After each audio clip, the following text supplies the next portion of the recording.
One of Fallout's staples is its unique cast of NPCs, and more specifically, the NPCs you can recruit as your companions.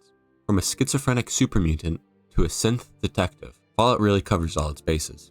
But out of all the companions available, there is one more beloved than the rest: Dogmeat. Having been featured in 4 of the 6 main games, 3 of the 4 spin-offs, as well as appearances in the board games and TV show, it is quite clear that Dogmeat stands on a companion pedestal of his own. Clearly, with such a large distance and span of time between the different games though, it can't be the same dog. So, with that being said, here's every version of Dogmeat. Fallout 1 is, believe it or not, the first appearance of Dogmeat in the series. You'll encounter him in Junktown, antagonizing Old Man Phil by blocking the entrance to his home. Phil will ask for help distracting the dog so he can get inside his house. You can do this in one of 2 ways, by either giving Dogmeat iguana on a stick, or by wearing a leather jacket, which Phil tells you his previous owner would wear. Both ways lead to recruiting Dogmeat. This version of Dogmeat is based off of A Boy and His Dog, where the name Dogmeat comes from, as well as Mad Max 2: The Road Warrior, where the appearance of Dogmeat and his original owner are based off of. When it comes to being a companion though, Dogmeat is very unique in this game. He is unable to be ordered around or told to leave you, which means he will stay with you until death takes him. In combat, he is a great companion to have since he can deliver 3 powerful attacks per turn. As mentioned though, Dogmeat acts completely on his own, which sadly leads to his canonical death by running into the force fields at Mariposa. Fallout 2's Dogmeat just so happens to be the same one from Fallout 1. Now you might be thinking, didn't you just say he's dead? And yes, but I assure you, this is the same dog. The way you find Dogmeat in Fallout 2 is through a random encounter while traveling the wastelands called Cafe of Broken Dreams. As described in Fallout 2's official strategies and secrets, it is home to a host of near heroes, almost rands, and might have beens, all of whom have seen their best days pass them by. In other words, it's a hub where people from the past are congregated. This includes many different vault dwellers, as well as named characters like Young Tandy, Set, and of course, Dogmeat. To recruit him here, simply get naked. Or, take off all your armor so your vault suit is showing, which will allow you to speak to him and recruit him with you. Alternatively here, you can also attack Dogmeat, which will spawn a man named Mel, a reference to Mel Gibson from the mentioned Mad Max 2, as well as being the original owner of Dogmeat, who will defend his dog by attacking you back. If you do recruit Dogmeat though, he is an even better companion this time around. Not only can he attack more per turn, about 5 to 6 per turn, you can also command him like any other companion. A very funny interaction is also possible, where if you have a low NCR reputation and you dismiss Dogmeat from your party, there's a chance he will attack you, as he is aligned with the NCR.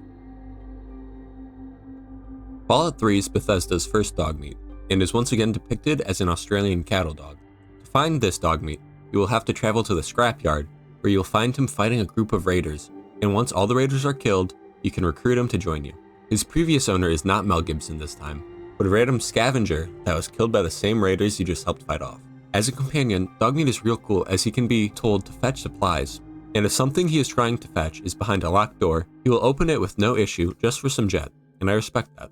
You can also travel with him and one other companion, as Dogmeat fills his own special companion slot for animals. Unfortunately, he can die, but can be brought back. Kinda. See, if you have the Broken Steel DLC, you have the access to a new perk called Puppies at level 22. This perk simply allows you to recruit one of Dogmeat's puppies as your animal companion after he has already died. You will find the puppy by traveling to Vault 101, where they will be waiting for you there. While it is sad to see Dogmeat go, his puppies are actually stronger due to starting with 1000 HP, double Dogmeat's health, as well as getting stronger since Broken Steel allows your companions to level with you. Something funny as well is that if you blow up Megaton while Dogmeat's waiting inside, he will survive and just be waiting out front when you return to the ruins. Weird that a couple of super mutants can be the death of him, but a nuke's no big deal. Probably the most popular and thought of Dogmeat is that of Fallout 4. You can encounter Dogmeat almost immediately out of Vault 111, just down at the Red Rocket truck stop. Definitely the quickest and easiest to recruit. You walk up to him and pet him. And yeah, that's it. Unlike the other versions of Dogmeat, this one is a German Shepherd with his looks and personality based off of Joel Burge's dog River. This spans from the way Dogmeat looks and walks all the way to how he will fetch items for you, something that River would do to show her affection. Sadly, River did pass away in June of 2021, but lives on through the game. Another difference between this Dogmeat and past iterations is that there is no indication to a previous owner. It is mentioned that before the sole survivor finds Dogmeat, he had helped Nick Valentine with many detective cases, as well as being with the Minutemen as they fled for Concord, and from there traveled to the truck stop on his own. As a companion, Dogmeat is the greatest. Like every companion in this game, he is unable to die, instead being put into a down state where you must stimpack him or wait long enough for him to get back up. The absolute best part though, is that Dogmeat is an unconditional lover. While some companions will get mad at you for stealing or being rude, Dogmeat will love you whether you're giving money to the poor or nuking them. One last benefit is that the Lone Wanderer perk will still grant you its effects while traveling with Dogmeat. So, you know, he's the best. Now I know this is the same dog, but it's a different game, so I just want to quickly mention it. Obviously, it looks just like Dogmeat from 4, but in the Shelter style. His description in-game refers to him as the true legend of the wastes, and his bonus offers 3 times objective completion, meaning that if you put him on a dweller producing 50 resources, they'll produce 150 now. Not much going on, but he is great to keep your vault up and running. Once again, the same dog, yes, but different game. Now, I don't know how the role-playing game or Wasteland Warfare works, as I don't have anyone to play with, but while looking, it seems that for the role-playing game, he assists with any attacks you make, causing more overall damage. And for the Wasteland Warfare game, it seems that there are 3 versions of Dogmeat. Dogmeat, Dogmeat Guard Dog, and Dogmeat Scout, each with slight variations to each other. All I know though is that they have these very cute minis.